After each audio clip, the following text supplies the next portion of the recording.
भन्नुभयो यो सिक्री मेरो हो। उहाँ एकजना जसले सुरुवातमा भन्नुभयो यो सिक्री मैले भेटेँ र यो सिक्रीलाई हस्तान्तरण गर्नुभयो आयोजक समक्ष र अर्को एकजना अर्को पनि हुनुहुन्छ जसले चाहिँ यो सिक्री मेरो पनि हराएको भनेर भनिरहेको छ। एउटा सिक्रीको लागि 3 जना दावेदार आउनु भएको छ र यो सिक्री कसको हो थाहा छैन। तथापि यो सिक्रीलाई आयोजक समक्ष लिएर आउनु भएको पात्र चाहिँ म तपाईँ होइन। तपाईँले यो आयोजकलाई दिनुभयो, आयोजकलाई दिइसकेपछि आयोजकले यो सिक्री उहाँलाई हस्तान्तरण गर्नुभयो। भक्तपुरको एकजना दाइलाई हस्तान्तरण गर्नुभयो।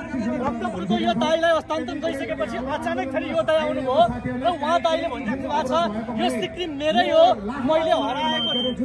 आयोजक आउनुभयो र आयोजकले भन्नुभयो कि यो सिक्रीमा 3 जनाको दाबी आयो र यो सिक्रीको पहिलो हकदारको सुनिश्चित नहुन्जेलसम्म, ग्यारेन्टी नहुन्जेलसम्म यो सिक्री उहाँले राख्नुहुन्छ र जसले ग्यारेन्टी प्रमाण दिन्छ उनले यो सिक्री पाउनेवाला छ।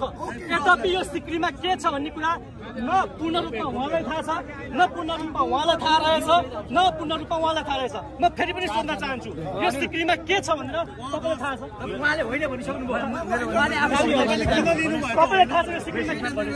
गमला जस्तो भनिदिनुहोस् न। गमला जस्तो होइन, एकपट्टि अक्षर मात्रै छ, एकपट्टि केही पनि छैन। एकपट्टि अक्षर छ, एकपट्टि केही पनि छैन भन्नुभयो ल।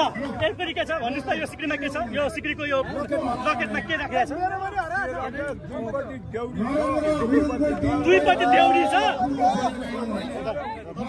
छैन। भनेपछि हामी तपाईँलाई साक्षात्कार गराउने हो भने यो सिक्रीको दुवैतिर उहाँहरूले भनेको चिज छैन।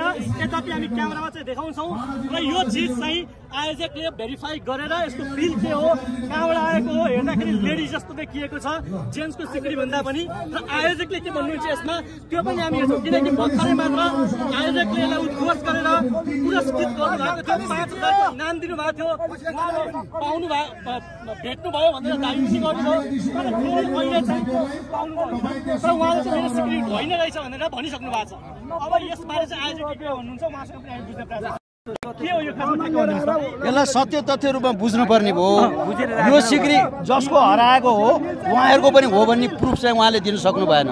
त्यसकारण सुनको मामला भनेको के हो भने बनाउँदाखेरि बिल लिएको हुन्छ, सम्पत्ति हो र बिल चाहिन्छ। बिल नभइकन सुन बिक्री पनि हुँदैन। त्यसकारणले जसले बनाएको त्यो बिल लिएर आउनुहुन्छ, प्रमाण लिएर आउनुहुन्छ, त्यो कुरा बुझेर मात्रै दिन्छौँ। तपाईँको हो भने पनि सिक्री हराउँदैन। यो काठमाडौँ जिल्लाको अध्यक्ष नवराज सिमखाडा छ भनेर भन्नुहोस् राप्रपाको अध्यक्षसँग। जस्तो कि तपाईँले देखे अनुसार यहाँ त तपाईँले थाहा पाइसक्नुभयो के छ भन्ने कुरा, उहाँहरूले भनेको कुरा मिलेन होइन, मिलेन, कसैको पनि मिलेन। यो पछि होइन, तपाईँले पनि सोध्नुभयो, मैले पनि सुने, मैले पनि हेरेँ, क्यामेरा पनि कैद गर्यो, कैद गरिसक्नु भएको। अब यो के हुन्छ यसको निकल के हुन्छ? सत्य तथ्य उहाँहरूले पत्ता नलाएसम्म यसलाई थाती राखौँ। यो लेडिजको सिक्री जस्तो देखिन्छ, हेर्दाखेरि लेडिजको जस्तो देखिन्छ। उहाँहरूले पनि कसैको हराएको रहेछ भने प्रुफ ल्याउनु भयो भने उहाँहरूलाई पनि हामीले यसमा सहभागी हुनुपर्छ। कति तोलाको छ के छ तपाईले अनुमान लगाउनु? एराउन्ड 1 तोला होला। 1 तोला भनेको लगभग कति पर्न जान्छ? आफै राख्नु हैन, कसलाई पनि नदिनु हैन, तपाई नछुनुस्। कति पर्छ यसको अहिलेको हिसाबले त लगभग 1,90,94,000। 1,90,94,000 भन्नुस् त। एउटा पुरो दिन चाहिँ यो सिक्री मात्रै लगेट बाइक छैन लाल्छ ल। सुन्नुस् न, तपाईले भनेकै कुरा गलत भयो के? तपाईले गमला भन्नुभयो, एक साइडमा केही छैन भन्नुभयो, त्यहाँ त अलग कुरा रहेछ। छोराछोरी आमा बुढी भन्नु न, बुढी लाइरा हो हैन, म लाउँछु भने मैले बुढीले लाइराख्नु भयो। तपाईको बुढी आउनु भएको थियो छैन किनभने अनि तपाईको बुढीले लाएको सिक्री तपाईको बुढी नआइकन कसरी हरायो भने? म उसले पनि ल्याउँछु नि त, के भन्छ र बुढीलाई बोलाउनु। बुढीको सिक्री तपाईले लाउनु भएको थियो? मैले लाएको। तपाईले बुढीको सिक्री लाउनु भएको थियो? धर्म लाइरहन्थ्यो, मैले 2-4 महिना म लाउँछु भने र मैले लाएको। बुढी कहाँ छ? बुढी यसो घरमा, बुढी घरमा। तपाईसँग बिल छ कि सुन बनाएको बिल हुन्छ, बिल लिएर आउनुहोस्। तपाईको पुरा नाम भनिदिनुस् त। तपाईको पुरा नाम भन्नुस्। तपाईको पुरा नाम भन्नुस् त। भाइ कृष्ण केसी। तपाईको पुरा नाम? भाइ कृष्ण केसी। कहाँ हो घर? तपाईको घर कहाँ हो भन्नुस् त। थानको चोक पर्छ। थानको। तपाईको नाम भनिदिनुस् त पुरा। अलिकति बनाएको नाम के हो? नाम दुर्गा प्रसाद पाण्डे।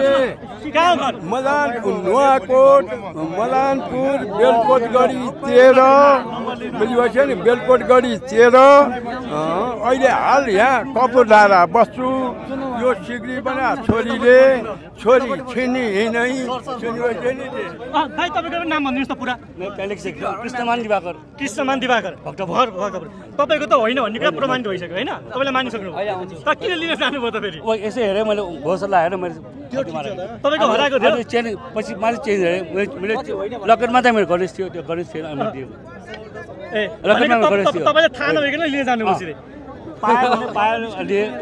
भन्नुभएको थियो मेरो श्रीमतीको दिएको गिफ्ट भनेर श्रीमतीले मलाई प्रेजेन्ट कोर्टमा दियो मेरो बर्थडेको रूपमा त्यो अब पाएन होइन पाएन अब के हुन्छ घरमा थाहा छैन भनेको हराएको चाहिँ हो तपाईँको हराएको हो यो चाहिँ होइन यो सिक्री चाहिँ होइन मेरोमा गणेश थियो मैले भन्न खोजेँ के भने है अघि माइकिङ गरिराख्नु भएको थियो नि उहाँ हाम्रै भाइ हो होइन बोलाउँदाखेरि उहाँले चाहिँ मजासँग बोलाउनु भयो मसँग कुरा भएको थियो बोलाउनु भएन तर अहिले उहाँले भन्दाखेरि के भन्नुभयो भने भोलि 12 बजे भेटौँला तपाईँ आफ्नो गन्तव्य जानुहोस् भनेर भनिदिनु भयो हो कोही रुकुमदेखि आएको छ हो कोही रोल्पादेखि आएको छ कोही सिरा शब्ददेखि आएको कोही तालुजुङबाट आएको छ मान्छे यहाँ होइन जाऊ भनेर क्या अहिले बसेर जाने हो हाम्रो त आन्दोलन त हाम्रो निरन्तर हो नि सर निरन्तर आन्दोलन हो कि नै है तपाईहरु पत्रकार कुनै पार्टीको नहोला म पनि हैन हैन त्यो त हामीले जे हो त्यो भाषा राजा हो देश बचाऊ भन्ने मान्छेकै म पनि सक्रिय मान्छे हो म 20 वर्षदेखि हैन तर उहाँले के भन्नु पर्थ्यो भने या त बस्ने मान्छेहरुलाई छ नि मेरो त यहाँ काठमाडौँ घर होला म गर्छु या 2-4 जना लिएर व्यवस्था गर्छु पत्रकार ने सुन या सुन ल प्रहरीलाई समीक्षा हैन उहाँले हाम्रो आफ्नै कुरा मैले भनेको उहाँले के भन्नु पर्थ्यो भने कोले जिम्मा लिनु भएको छ हैन त्यहाँ चाहिँ व्यवस्था तपाईहरु बस्नु होला भन्नु पर्थ्यो नि भन्यो खै भने हामी तपाईको जस्ताको त्यस्तै लाग्छ भन्यो खै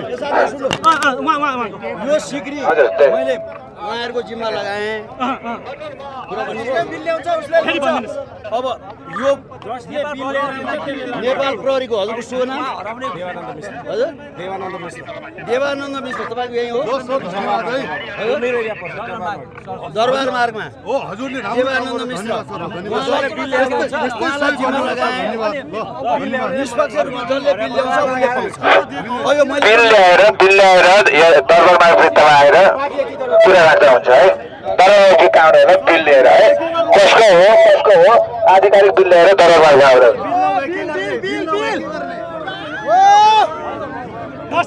सिक्री हरायो सिक्रीले ट्विस्ट लिएको छ र सिक्रीको यो कथा आज बडो रोचक बनेको छ एकजना व्यक्तिको सिक्री हरायो भन्ने खबर आयो त्यस पश्चात माइकिङ भयो सँगसँगै स्यामसङको एउटा फोन पनि हराएको खबर आयो र एकाएक फेरि 5 मिनेटपछि माइकिङ भएको सिक्री भेटियो भन्ने कुरा बनियो त्यस पश्चात उहाँ जो व्यक्तिले भेट्नु भएको थियो आएर आयोजकलाई सिक्री हस्तान्तरण गर्यो र हस्तान्तरण गरिसकेको सिक्री एकजना दाइ उहाँलाई हस्तान्तरण गरियो उहाँले भन्नुभयो सुरुवातमा उहाँलाई लाग्यो उहाँको सिक्री जुन हराएको छ त्यही सिक्री हो भनेर उहाँको पनि सिक्री हराएको रहेछ भन्ने हामीले अहिले जानकारी पाउँदैछौँ र उहाँले भन्नुभयो मेरो मिसेसले मलाई गिफ्ट दिएको सिक्री अचानक हरायो मलाई पीडा पर्यो मेरो श्रीमतीले बडो मायाका साथ दिएको गिफ्ट भेटिएकोमा धन्यवाद भनेर उहाँले ज्ञापन गर्नुभयो आयोजकले 5000 को नगद पुरस्कार चाहिँ नि घोषणा पनि गर्यो सिक्री भेटाउनेलाई तर अचानक ट्विस्ट के आइदियो मैले ठ्याक्क उहाँ दाइसँग संवाद गर्दै दिएँ कि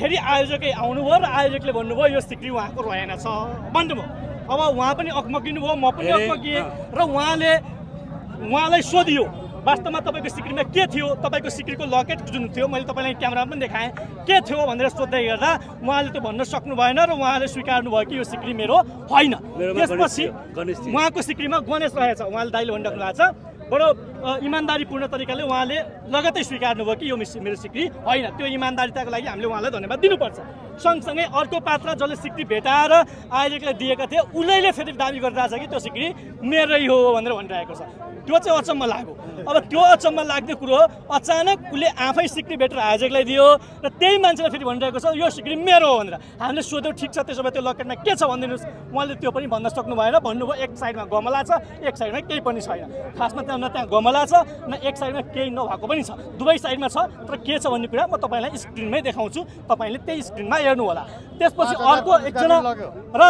अर्को एकजना पात्र पनि आउनुभयो, उहाँले पनि मेरो सिक्री हराएको भन्नुभयो, उहाँले पनि मेरो सिक्री हराएको छ। तर यो सिक्री चाहिँ उहाँको पनि देखिएन, किनकि उहाँलाई पनि हामीले भेरिफाई गर्दाखेरि उहाँ पनि त्यहाँ चुक्नुभयो, दुवै साइडमा के छ भन्नुभयो, जबकि त्यो कुरा त्यहाँ कुनै पनि किसिमको गतिविधि रहेनछ। त्यो फरक खालको दृश्य हामीले देख्यौँ।